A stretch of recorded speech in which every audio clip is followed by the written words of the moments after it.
Now, while it would be a cruel joke if a video game were completely unbeatable, there are nevertheless some moments that players are always expected to lose. So let's have a chat about them. As I'm Jules, this is WhatCulture.com, and these are 10 video game moments you couldn't win. Number 10, getting kidnapped, Far Cry 5. Although some may consider them to be a bit unfair, the purpose of an unwinnable moment in a video game is to add dramatic impact. Whether it's to reinforce an enemy's strength or the character's failure being crucial to the plot, developers usually have a good reason for including them. But one game that took unwinnable moments to a whole new level of annoyance, though, was Far Cry 5. After becoming stranded in Hope County when an arrest on a fanatical cult leader goes wrong, the hero joins forces with the locals to fight back against the cult's forces. For the most part, it's the standard Far Cry formula of reclaiming outposts to regain control from the cult.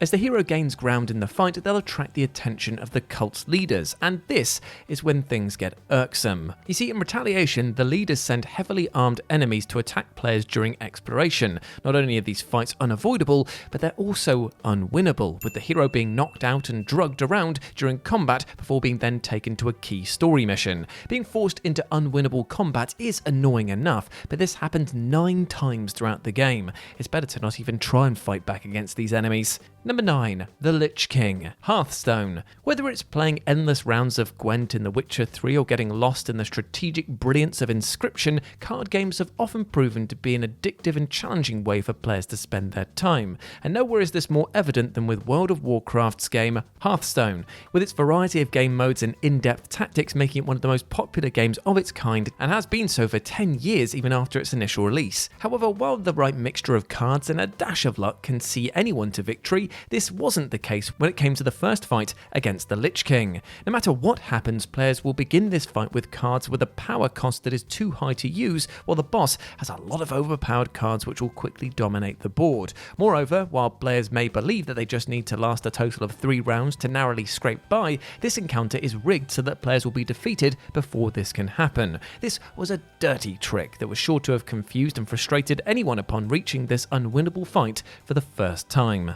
Number 8, Vile, Mega Man X. While video game bosses tend to be some of the toughest, controller-breaking challenges that players can face, the first boss in a game is usually an easier affair. With players still getting familiar to how the game actually works, the first main boss is an appropriately straightforward encounter that is designed to make sure players have a strong enough grasp of the basics before then presenting them with harder trials.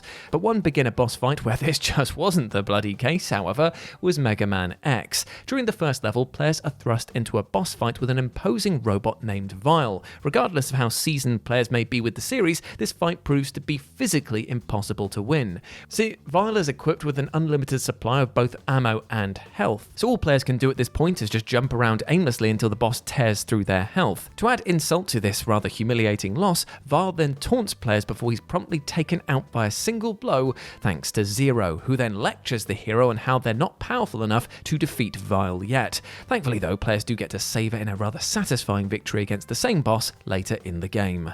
Number 7, the tutorial, Project Zomboid. Now, the tutorial is the part of the game that teaches players the basics before then throwing them into the main action. Although these parts of the game offer little challenge while newcomers become acquainted with the controls, some developers use these sections to impart, well, pretty harsh lessons on the player. And one game that does this is the in-depth survival title Project Zomboid, which doesn't waste any time in telling intrepid survivors how hopeless their situation is. As soon as the tutorial begins, the game displays a foreboding message informing intrepid survivors that their inevitable death will be a pointless one. And if that wasn't depressing enough of an introduction, players are then shown the ropes by having their survivor kill the zombified members of their own family. After players are taught how to use a shotgun, the game promptly lets us know that our actions, which the game told us to do, have alerted all the nearby zombies to their location. Cool. With the game also remarking that the survivor will soon be reunited with their deceased family, the goal now is to retrieve an antidote in a nearby outhouse. However, all that players will find there is an ambush that leads to their, well, pretty horrible death. This tutorial does not mess around.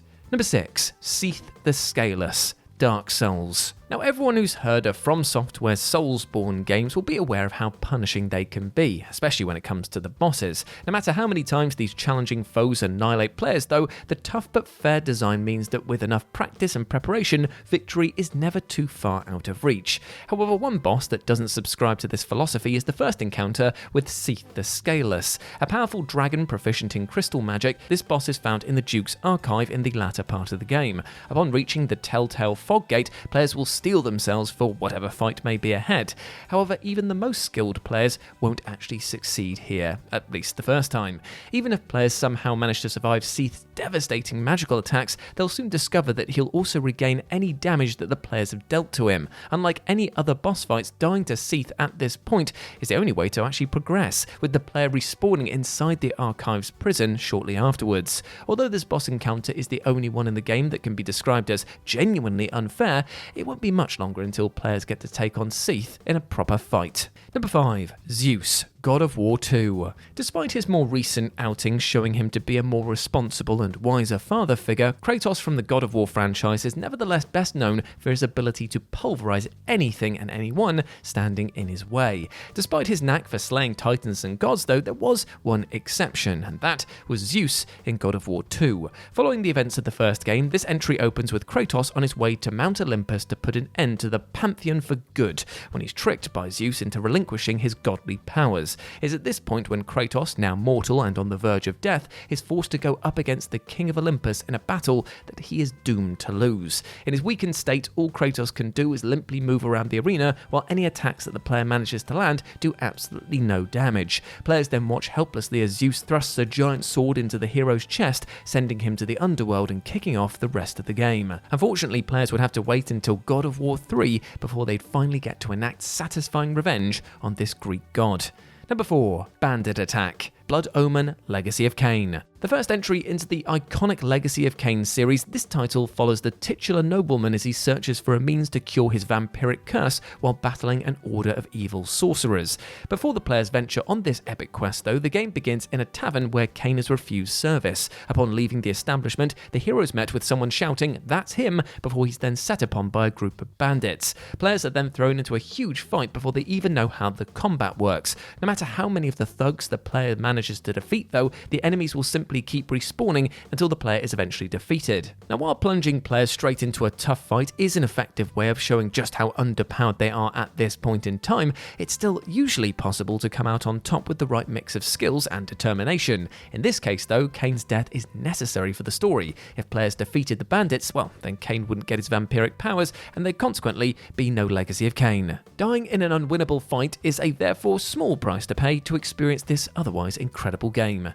Number 3. The Final Fight, Hellblade: Senua's Sacrifice. Released in 2017, Hellblade: Senua's Sacrifice is a visually stunning odyssey that sees the eponymous hero travel to the depths of hell to rescue the soul of her deceased husband. Alongside its wonderfully realised Norse setting, another key aspect of this game is its depiction of psychosis, which partly manifests through the voices of the Furies in Senua's head. Heard throughout the game, these voices constantly comment on Senua's decisions and will make the player doubt their own actions. After battling through the underworld, players will eventually confront Hela. With the end of Senua's journey now within sight, players will be determined to defeat the horde of enemies that stand between her and her goal. But as the enemies keep coming, overcoming this final hurdle seems like an increasingly impossible task. Eventually, the Furies will start to tell Senua to let go. With no end to the onslaught in sight, players will soon have no other option but to surrender to Senua's doubts and stop fighting.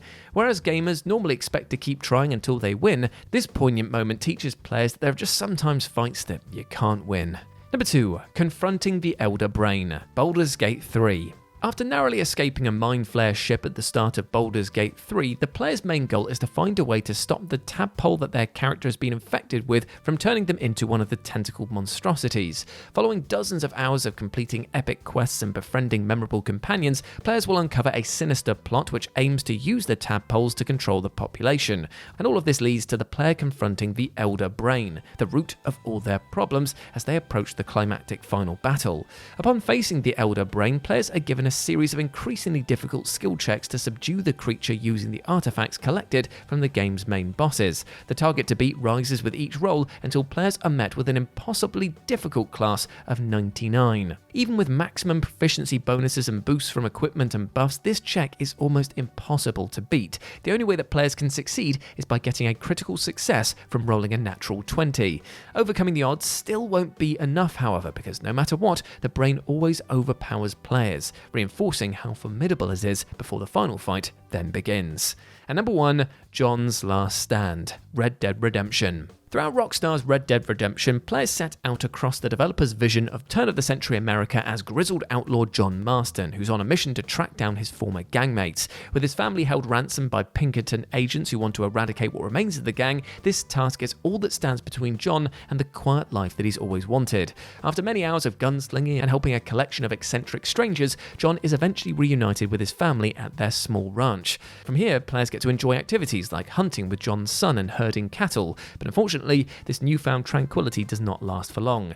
Just as John begins to settle into his new life, the Pinkertons arrive to finish what they started, with John being their last target. Barely surviving the initial shootout, John's only option is to buy time for his loved ones to escape. As John heads out to face the agents, the game enters Deadeye mode, giving the player a chance to kill some of his tormentors for good. But regardless of how fast players are, it's impossible to shoot all of the agents, with the inevitable outcome of watching John being gunned down in a devastating cutscene.